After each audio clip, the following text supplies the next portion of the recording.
ದೇಶದಲ್ಲಿ ತೈಲ ಬಿಕ್ಕಟ್ಟು ಹೆಚ್ಚಾಗುತ್ತಿರುವ ಹಿನ್ನೆಲೆಯಲ್ಲಿ ಪ್ರಧಾನಿ ನರೇಂದ್ರ ಮೋದಿ ಕರೆಗೆ ಓಗೊಟ್ಟಿರುವ ಮುಖ್ಯಮಂತ್ರಿಗಳ ಕಾನೂನು ಸಲಹೆಗಾರರು ಹಾಗೂ ವಿರಾಜಪೇಟೆ ಕ್ಷೇತ್ರದ ಶಾಸಕರಾದ ಎಎಸ್ ಪೊನ್ನಣ್ಣ ತಮ್ಮ ಬೆಂಗಾವಲು ವಾಹನವನ್ನು ಕೈಬಿಟ್ಟಿದ್ದಾರೆ. ಈ ಕುರಿತಾಗಿ ಪೊಲೀಸ್ ವರಿಷ್ಠಾಧಿಕಾರಿಗೆ ಶಾಸಕರು ಬರೆದಿರುವ ಪತ್ರ ಭಾರೀ ವೈರಲ್ ಆಗಿದೆ. ಒಂದೆಡೆ ಪಕ್ಷಕ್ಕಿಂತ ದೇಶ ಮುಖ್ಯ ಎಂಬ ಎಎಸ್ ಪೊನ್ನಣ್ಣ ನಡೆಗೆ ಶ್ಲಾಘನೆ ವ್ಯಕ್ತವಾಗಿದ್ದರೆ ಮತ್ತೊಂದೆಡೆ ಭಾರೀ ಚರ್ಚೆಗೆ ಗ್ರಾಸವಾಗಿದೆ. ಈ ವಿಚಾರವಾಗಿ ಮಡಿಕೇರಿಯಲ್ಲಿ ಸುದ್ದಿಗಾರರೊಂದಿಗೆ ಮಾತನಾಡಿದ ಶಾಸಕ ಎಎಸ್ ಪೊನ್ನಣ್ಣ, ಕೊಡಗಿನಲ್ಲಿ ಸಂಚರಿಸುವಾಗ ಸ್ಥಳೀಯ ಪೊಲೀಸ್ ವಾಹನಗಳು ಬೆಂಗಾವಲಾಗಿ ಬರುತ್ತಿವೆ. ಅದನ್ನು ಕಡಿತಗೊಳಿಸಿ ಎಂದಿರುವುದಕ್ಕೆ ದೇಶದ ಇಂದಿನ ಪರಿಸ್ಥಿತಿಯೇ ಕಾರಣ. ಹೆಚ್ಚು ವಾಹನ ಬಳಕೆಯಿಂದ ಮಾಲಿನ್ಯ ಹೆಚ್ಚಲಿದೆ ಹಾಗೂ ಅದರ ಅವಶ್ಯಕತೆಯೂ ನನಗಿಲ್ಲ. ಕೆಲವೊಮ್ಮೆ ಪ್ರವಾಸ ಮಾಡುವಾಗ ಎಸ್ಕಾಟ್ ಇದ್ದರೆ ಅನುಕೂಲವಾಗಲಿದೆ ಎಂದರು.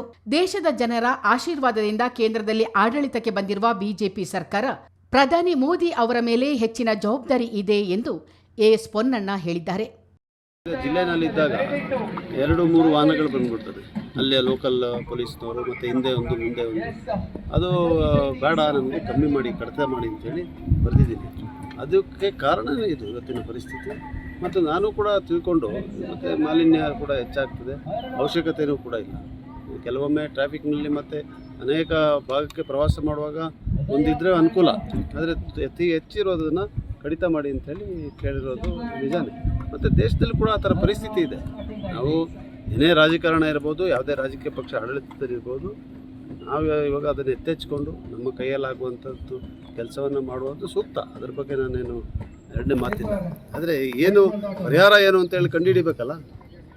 ಇವ್ರು ಇಲ್ಲೊಂದು ಪ್ರವಚನ ಮಾಡಿಬಿಟ್ಟು, ಇಲ್ಲೊಂದು ಸಲಹೆ ಸೂಚನೆಗಳು ಕೊಟ್ಬಿಟ್ಟು ಇವ್ರು ಬೇರೆಯೇ ಮಾಡ್ತಾಯಿದ್ದಾರೆ. ಇನ್ನಷ್ಟು ಆತಂಕಕಾರಿಯಾದಂಥ ಪರಿಸ್ಥಿತಿ ದೇಶದಲ್ಲಿ ನಿರ್ಮಾಣ ಆಗುತ್ತೆ ಮುಂದಿನ ದಿನಗಳಲ್ಲಿ. ಅದನ್ನು ಬಗೆಹರಿಸುವಂಥ ಜವಾಬ್ದಾರಿ ದೇಶ ಆಶೀರ್ವಾದ ಮಾಡಿ ಕೇಂದ್ರದಲ್ಲಿ ಸ್ಥಾಪನೆ ಆಗಿರುವಂಥ ಸರ್ಕಾರದ ಮೇಲೆ, ಪ್ರಧಾನಮಂತ್ರಿಗಳ ಮೇಲೆ, ಆರ್ಥಿಕ ಸಚಿವರ ಮೇಲೆ. ಒಟ್ಟಿನಲ್ಲಿ ಪ್ರಧಾನಿ ಮೋದಿ ಕರೆ ನೀಡಿದ ಬೆನ್ನಲ್ಲೇ ಕಾಂಗ್ರೆಸ್ ಶಾಸಕ ಎಎಸ್ ಪೊನ್ನಣ್ಣ ತಮ್ಮ ಎಸ್ಕಾಟ್ ವಾಹನವನ್ನು ಕಡಿತಗೊಳಿಸಿರುವುದು ರಾಜ್ಯ ರಾಜಕೀಯದಲ್ಲಿ ಪರ ವಿರೋಧ ಚರ್ಚೆಗೆ ಕಾರಣವಾಗಿದೆ. ಚಿತ್ತಾರ ನ್ಯೂಸ್, ಮಡಿಕೇರಿ.